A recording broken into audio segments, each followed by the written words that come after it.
Assalamualaikum warahmatullahi wabarakatuh. Nama saya Andri Winanto dengan NIM 70120019. Di sini saya akan mempresentasikan hasil review saya tentang jurnal rekam jejak Muslim Rohingya di Myanmar dan Islam di Jambi. Myanmar terletak di antara India dan Bangladesh di sebelah timur. Tibet di sebelah timur Myanmar adalah negara di Asia Tenggara yang memiliki luas 678.500 km persegi.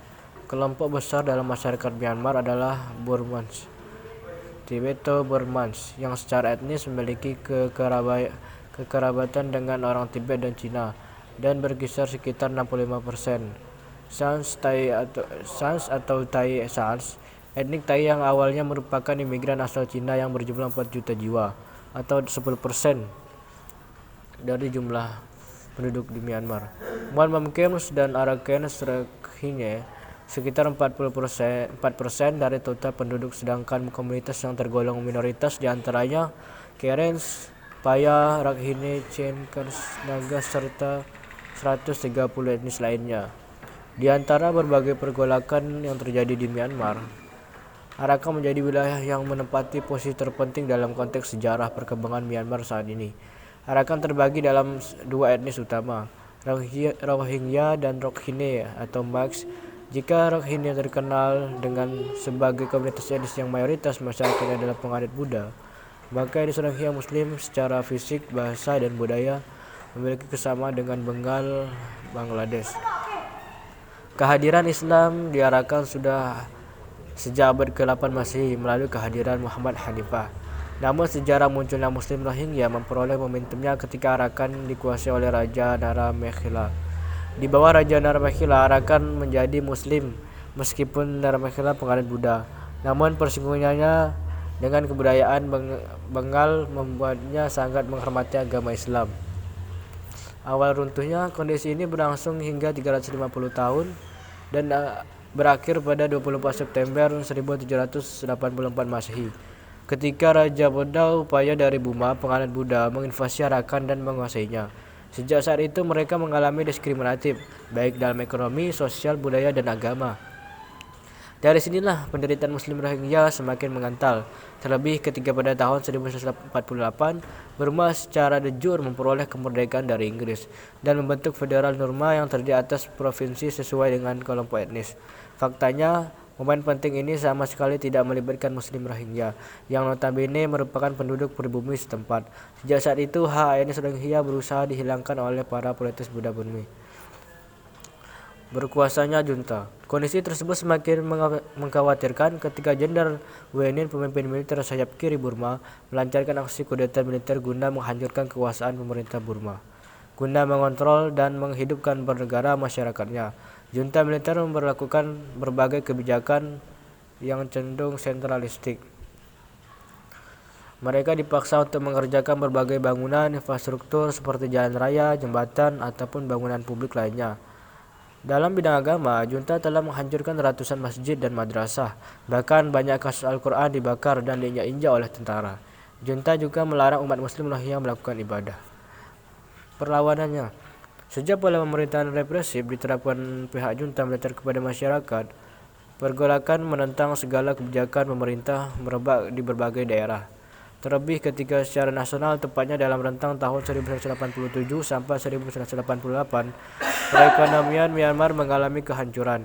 Demonstrasi merebak di berbagai tempat, menuntut kebebasan secara politik maupun beragama. Mereka juga menginginkan terjadinya perbaikan hidup, utamanya terkait dengan terpenuhnya kebutuhan ekonomi dengan dilandasi kenyamanan menjadi sebuah kumpulan masyarakat. Reaksi internasional. Menarik dicatat bahwa berbagai bentuk pelanggaran HAM terjadi di kawasan ini yang mendapat respon kuat dari dunia internasional, tidak terkecuali PBB, sesuai dengan kesepakatan IHNCR dengan pihak Myanmar tahun 1993, sesuai dengan kesepakatan pihak pemerintah Bangladesh berupaya memulangkan para pengungsi ke Myanmar. Tetapi para pengungsi justru menolak usaha itu.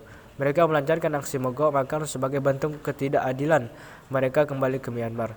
Hingga akhirnya Myanmar kembali disorot dunia.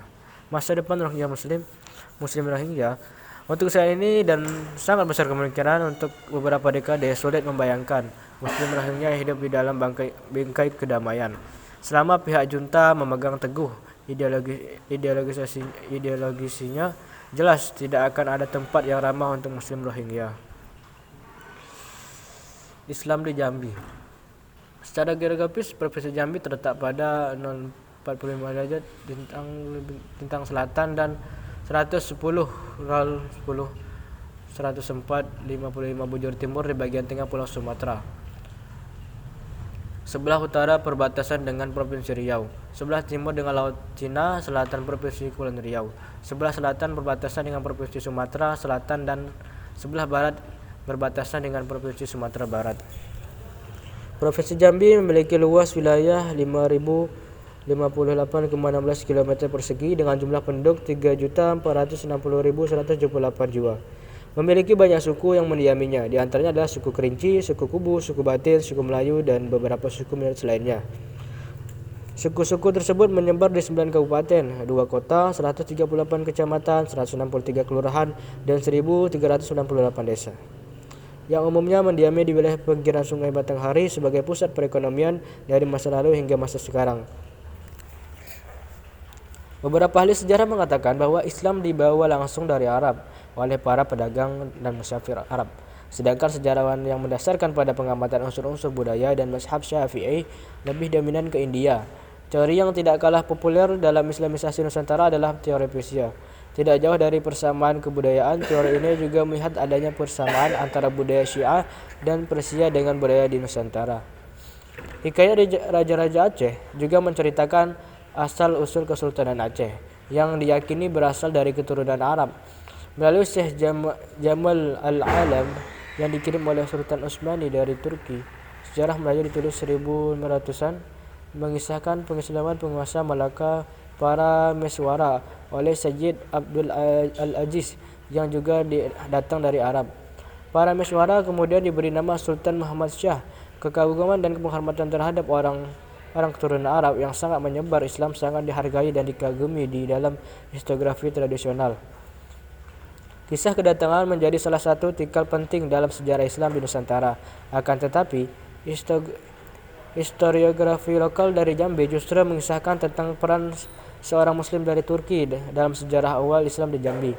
Menurut naskah-naskah lokal dan sejarah lisan masyarakat Jambi, kisah tentang orang Turki tersebut tidak hanya menceritakan tentang peranannya dalam menyebarkan Islam, tetapi juga menjadi cikal bakal berdirinya Kesultanan Jambi dan menjadi silsilah keturunan raja-raja Jambi.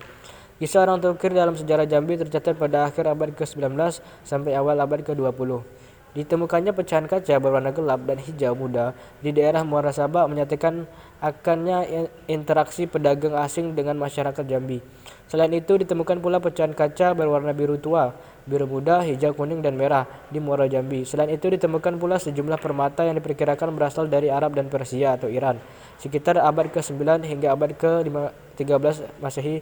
Bukti ini juga diperkuat dengan berita Cina dalam kitab Pehulu tahun 875 Masehi menyebutkan sebuah nama Chen Pei yang didatangi oleh pedagang Posse Persia untuk mengumpulkan barang dagangan berupa buah pindang atau areca nuts.